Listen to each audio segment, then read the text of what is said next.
and welcome to Agile World Coffee Chat. Hello, Cynthia. It's been a while, and we're missing someone. There's only two of us. Well, yeah, where is Belle? She's on our hollybobs, isn't she? She's out sunning it, messaging me regularly, getting photos. She's in the sun. She's basking up the vitamin C and the vitamin D while we're stuck here in the UK in the freezing cold and the rain. Well, I'm glad she has some time to have some fun. It's been a while since we recorded. I'm excited to be here, just us two girls. It'll be fun. It'll be fun. We have a little bit of a girly chat. Just a note, hair looks a bit more frizzier today. Funny situation here. This morning, I was running on my Peloton treadmill with some silly little. I decided to try this new young hip thing where you kind of put this thing in your hair and then you tie your hair around and it makes it curly. But it doesn't work when you're going to do a Peloton. I say Peloton. I'm saying it. I'm advertising it. When you're going to do a Peloton tread boot camp and you've got these things running about. So I decided in Sabrina fashion to wear a shower cap to support my hair. So I'm running on a treadmill with a unicorn shower cap. And then I didn't even know they made them. That is so funny. I recommend it. You know, if you're going to do it, you do it well. So, but today's subject is actually a question that I get asked a lot. So I've got Agile World News English. Cynthia has Agile World News Better English. We've both got Agile World Coffee Chat, and we've also got the Agile World Charity, and we've got the Agile World News as well as having a day job and a personal life. And the one question I get asked is, how on earth do you fit in all of this work and still able to look fabulous? No, I'm joking about the fabulous side, but still able to keep going. And I'm going to let you all into a little secret. I use personal agility. You use what? Personal agility. My favorite topic. It is. And Cynthia, you know this very well. Yeah. You want to go through this? Because we've actually done a talk on this previously, but we thought we'd actually go through it again. Do you want to kick it? Because people ask us all the time, I think way back for the Agile 20 Reflect Festival, the two of us did a personal agility one. Of course, I have my very famous TED Talk about personal agility. So we will add the link below. We are amazing. It is amazing, and we are personal agility experts. So, I mean, to start, it's really three things to beat overwhelm is focus, right? Focus on what's important. Number one. Number two, accomplish something now, because what you think you may have to do in order to succeed or to get everything you really, really want may not be what you need to do. And you can only learn by doing and accomplishing and doing number three, which is reflection. Stop, think about it, assess where you are in relation to where you want to be. And if you are moving in the right direction, then keep doing it. If you're not, then you can pivot and maybe try something else, because, or maybe your goal changes. I mean, that's the other thing with agility. We have the ability to pivot, or the option, I would say, to pivot, right? And actually, since doing that talk with you, which was back in 2021, I actually changed my way of working slightly. And really? I made a decision afterwards that actually I'm going to set myself up with a weekly retrospective. And it was going to be a 2-level retrospective. I wanted to retrospect myself basically every Friday afternoon. Once I've finished my consultancy work, I will sit back and I will retrospect on, how did I do this week? What can I improve? And what do I want to achieve? And what are my goals for the next week? And that's just on my work. And then I do it again, but I do it on a personal level. How was I as a person? What do I want to achieve next? Where do I want to be? And what are my goals? And that goal setting sets me up for the next Monday when I start again.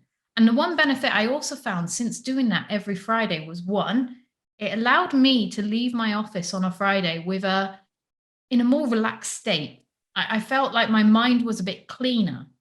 I didn't feel stressed. I didn't feel discombobulated, even if it had been a hard week personally and for my work. I was able to kind of go, do you know what? This is what I have actually achieved. And this is where I want to be next. And this is how I want to improve as a person. And it allowed me to kind of take that away and be able to walk away from my office feeling that achievement and feeling satisfied, as well as feeling that I've also got a goal and a direction to go for the next week. Thus meaning when I come back in on Monday morning, I've already got my goals set ready to go for the actual week. And it was after us doing that call, I decided to change my ways of working. And I feel that I've been a lot more successful and organized since doing that. That's amazing. I think that the number one thing that people forget is, one, to actually define a goal. They don't a goal. I guess the first thing we should do is talk about, before we end today, like, what is a goal? Because a goal isn't a wish, right? You want to lose 10 pounds. That's a wish. That's not a goal until you decide what it is that you really want, what the outcome's going to be, and some assumptions about how you think you're going to get there, so you can figure out what you need to accomplish so that you can measure where you are in relation to achieving that holistic goal. So one is defining the real goal, figuring out what you need to do to achieve that goal, that are small incremental accomplishments that move you closer to achieving the overall goal. And what you said is the whole thing about retrospective, taking the time to reflect on, am I even going in the right direction? Because a lot of times we don't achieve goals is because I don't think necessarily like we really want it. Like if 10 pounds of weight loss isn't exactly your number one goal, then hey, you're probably going to work on something else. So that's the other thing with retrospective. Do you want to start over? No, it's fine. My camera went all really fuzzy. I will apologize. I went out of focus there. No. Okay. Well, anyway, so defining your goal. Defining your goal.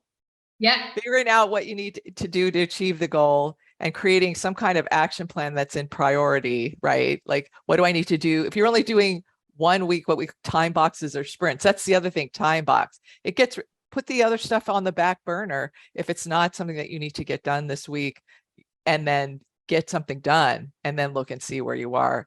And the fact that you're doing it at the end of the week so that you come back in the beginning of the week means you have a freer weekend because you're not stressed out, and you feel more in control of your life because you're focusing on what's important.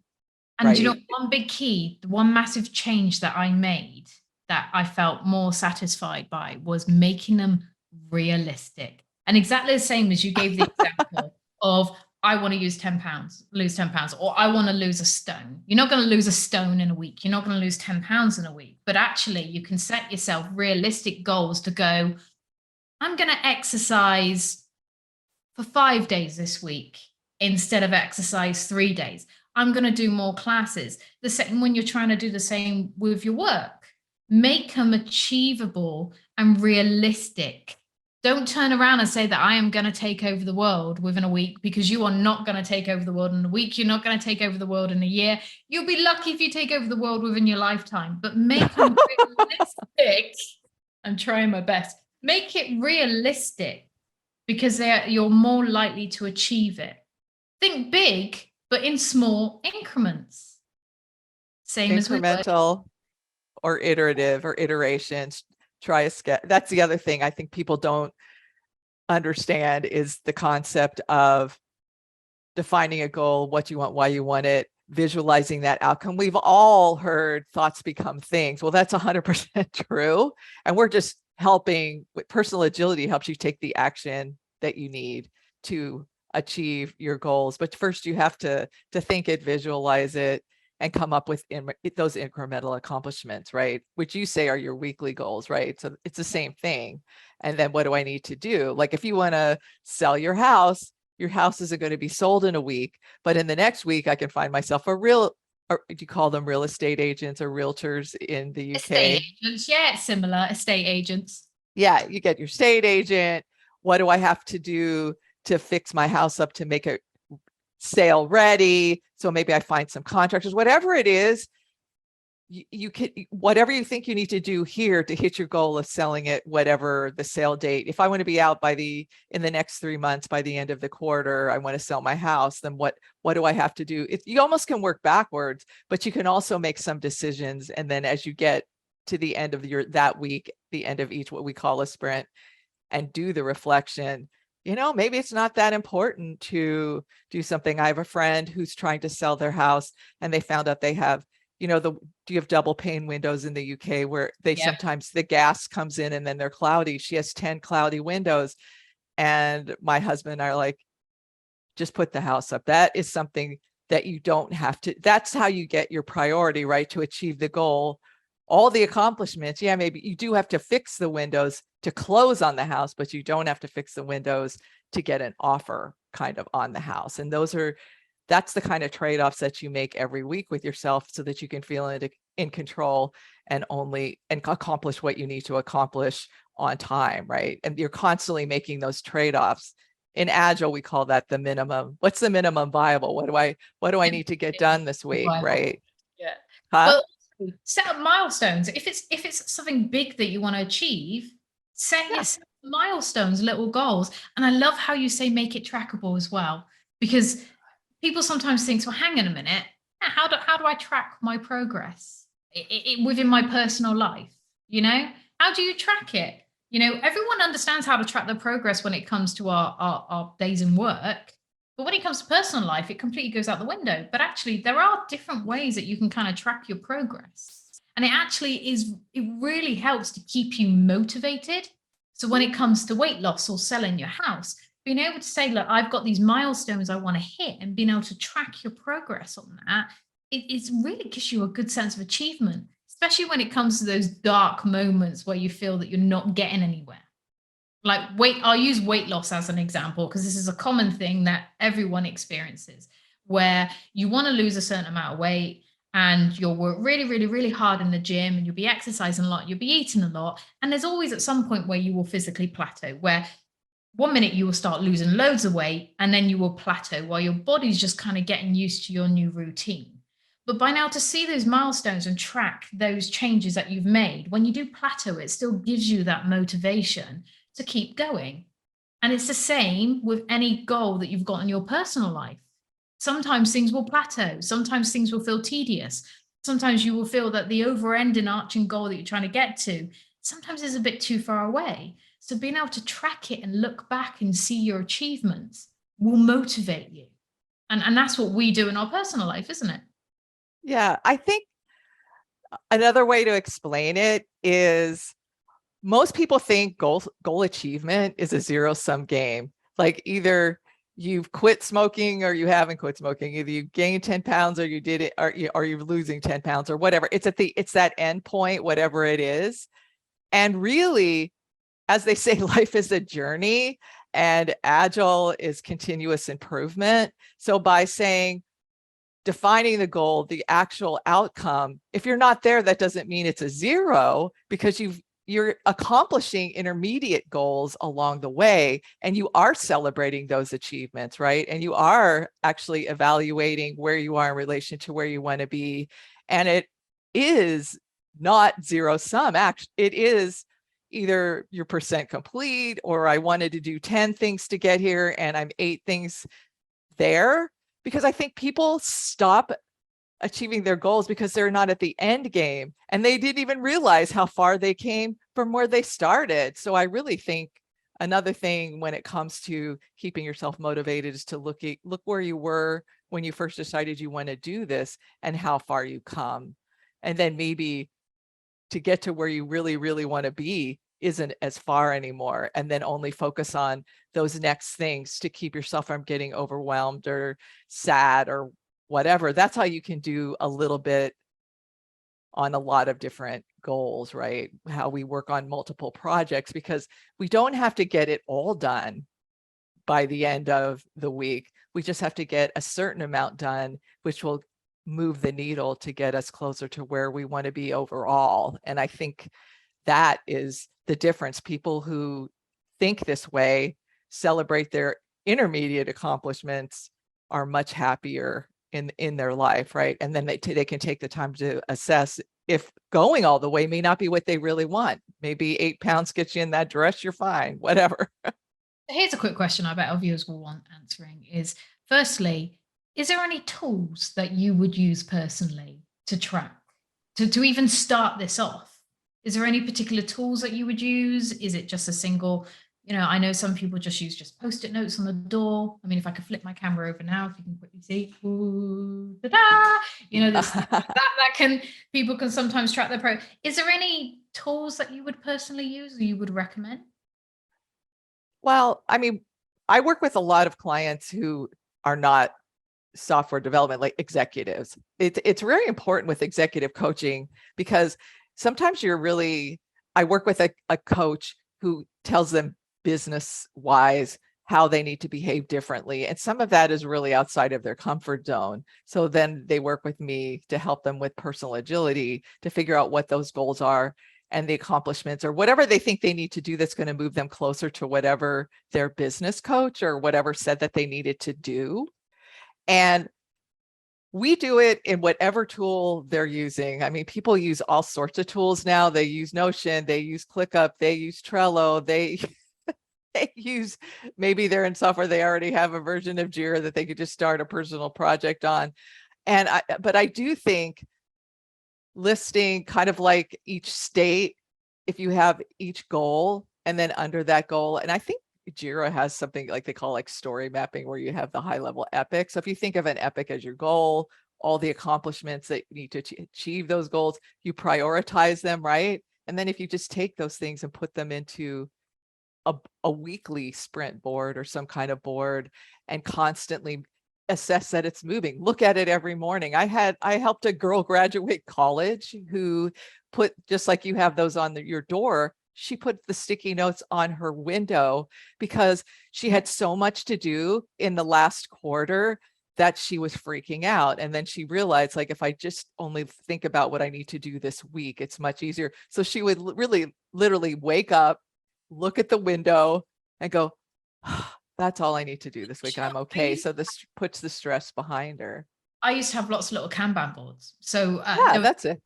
There was one point in our life where both me and my husband, we were both consulting, and we had to rent out a property in another location within the UK.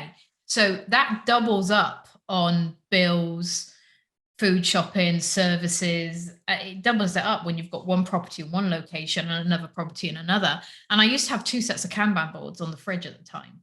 So I'd have one Kanban board on the fridge, which would tell me the bills. I'd organize when the food shops were going to be delivered, any maintenance that needed doing. And I had another Kanban board at the other property that would have the same thing. And then I digitalized it in the end because I was moving about so much. And I use Trello. Trello is a free product. It works really well.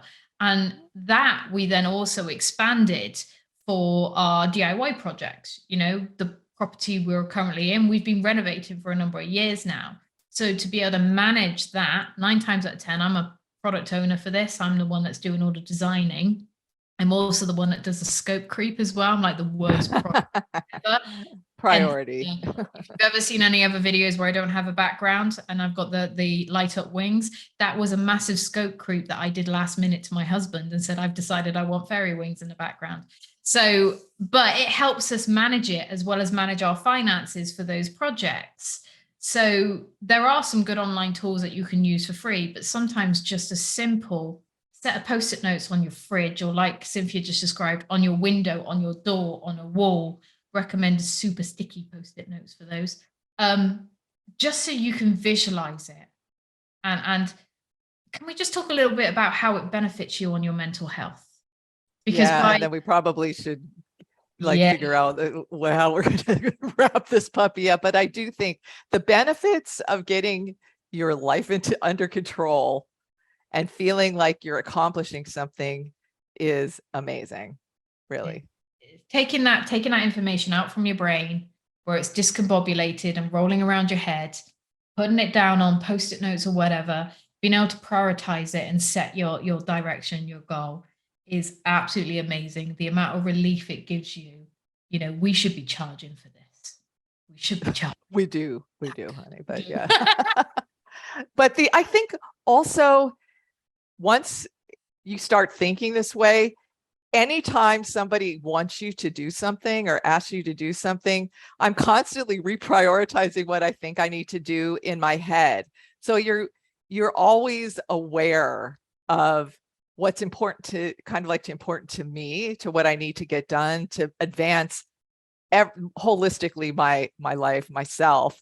And when somebody brings something up, since you kind of have that in your head because you're constantly looking at it, thinking about it, it's easier to say no, so you don't get as overwhelmed. Do you find that? Because do you find that you're constantly, like, I feel like my mind is a funnel. Somebody wants to put something in, it doesn't always make it onto my I've to-do got the list or opposite my board. problem. I'm the yes girl. I'll say yes Oh, to everything. you're And not reprioritize. So see, yeah, I you need to start struggle doing that. because I'll agree. I'm like, yeah. I get far too excited over everything. So I will agree. And my struggles are I agree to so much. It's actually 9 times out of 10 more than the physical day I can actually give. So by using this, it allows me to mentally be able to go, no, I can, or I can't because of this. It makes me feel better because I am a yes person.